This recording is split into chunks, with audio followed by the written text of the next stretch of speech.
Alors salut, hein, une petite vidéo improvisée sur le thème du manga et notamment de JoJo's Bizarre de Hirohiko. Hirohiko, à chaque fois je perds son nom, c'est terrible. Araki, Araki. En plus Araki c'est facile. Alors, moi j'avais découvert sur YouTube.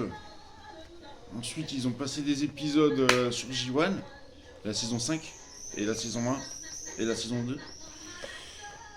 Et j'ai flashé dessus. Du coup, là, je peux vous présenter la saison 3, hein, que je possède, mais qui est en japonais. Il y a les sous-titres dessous. Moi, ça ne me dérange pas, bien au contraire. J'ai le poster qu'on voit derrière là. Et je me suis commandé la bande dessinée de Rohan. Voilà.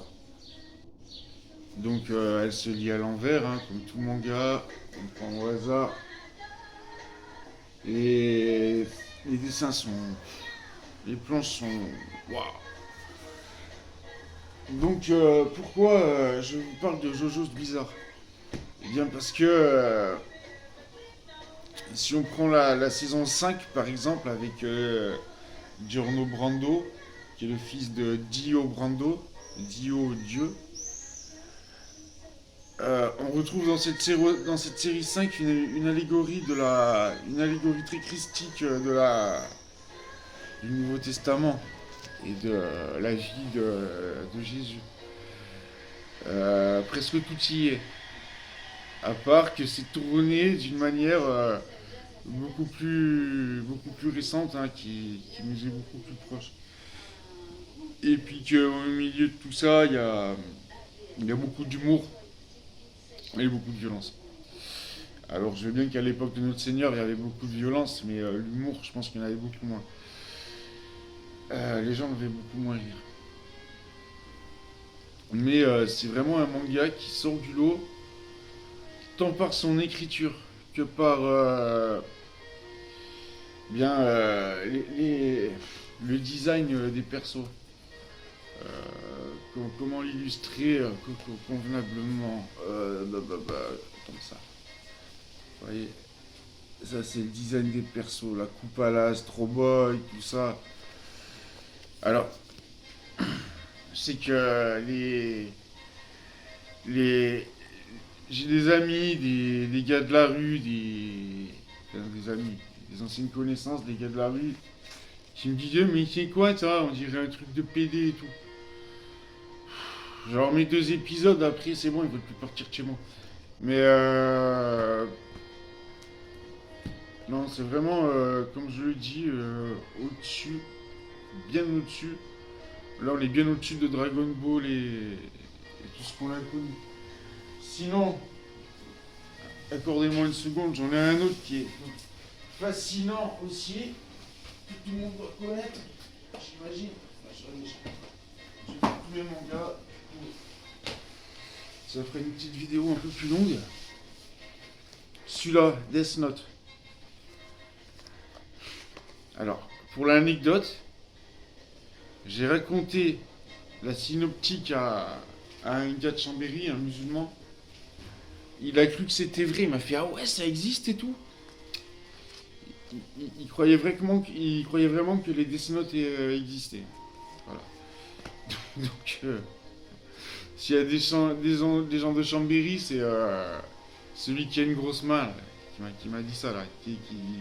Celui qui a une grosse main là, qui traîne vers Carrefour, là, qui gratte des pièces pour s'acheter des bières. Voilà, c'est lui. Donc, Death Note, eh ben, ça me fait beaucoup penser à Dostoïevski, en ce sens que, bon, j'ai pas encore attaqué Crime et Châtiment, même si je viens de l'acquérir. Il me reste 500 pages sur celui-là, qui est une véritable délectation pour l'esprit. Dans Death Note, on retrouve cette équité de la morale, est-ce que la morale est juste? Est-ce que la justice est juste? L'idéal, c'est sublime. C'est pour ça que je l'ai acheté. Puis la BO est exceptionnelle. Si vous avez le temps, vous voulez vous reposer le soir, mettez Death Note bande originale. Je crois qu'ils l'ont recalé pendant 3 heures avec de la pluie derrière pour se reposer, pour trouver le sommeil. C'est au poil. Et le dernier manga que j'ai commandé, hein, de toute façon je vais me faire toute la saison, c'est Kingdom. Kingdom, c'est la reconquête du royaume de Chine qui est scindé en 7 parties. Ça se passe il y a quelques millénaires. Et c'est à l'époque des Bushido, quoi, hein, des vrais combattants qui marchaient droit, qui avaient le sens de l'honneur. Et, non, c'est pas un dessin animé, hein. C'est un manga, hein, c'est pas pour les enfants. Hein, quand à la fin le petit, quand son général s'est battu pour pas que le général tombe, il se met sur son cheval et il porte son général sur le dos. C'est rempli de bravoure.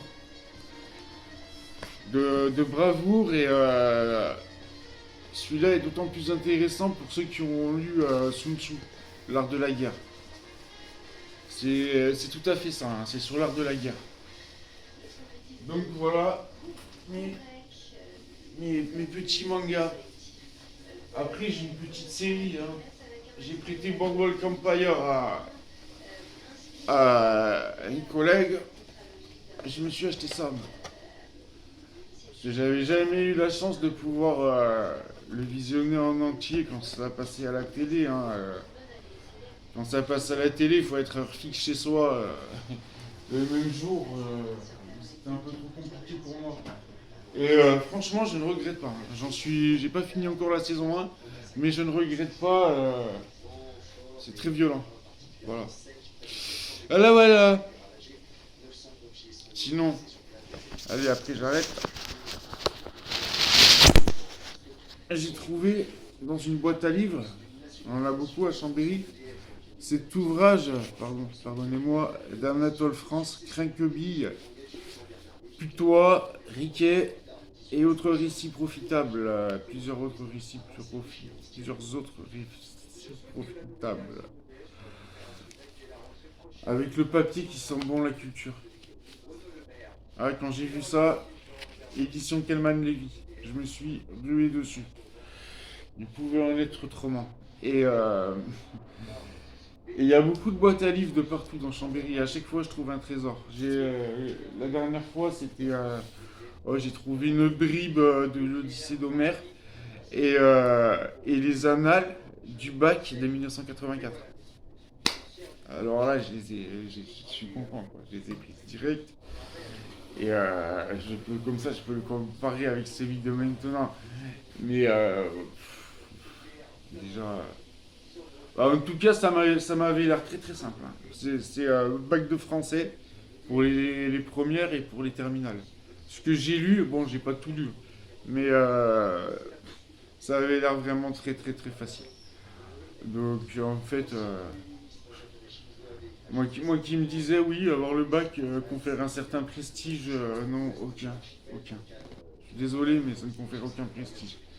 Voilà, je préfère avoir mon niveau tout seul et ne pas avoir que j'ai acquis tout seul et pas avoir le bac.